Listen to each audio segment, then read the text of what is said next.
नाशिकमध्ये कोयत्याने दहशत माजवणारा सराईत जेरबंद, अडगाव पोलिसांची कारवाई।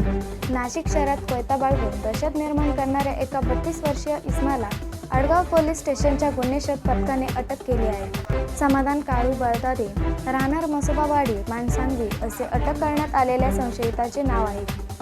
6 एप्रिल 2026 रोजी माणसांगी परिसरात एक तरुण हातात कोयता घेऊन दहशत माजवत असल्याचा व्हिडिओ पोलिसांना प्राप्त झाला होता। वरिष्ठ पोलीस निरीक्षक उमेश पाटील यांच्या मार्गदर्शनाखाली गुन्हे शोध पथकाने सापळा रचला। वैष्णवी लॉन्सच्या मागील परिसरातून संशयिताला ताब्यात घेण्यात आले। पोलिसांनी संशयिताकडून एक धारदार लोखंडी कोयता जप्त केला असून त्याच्यावर भारतीय हत्यार कायद्याप्रमाणे गुन्हा दाखल केला आहे।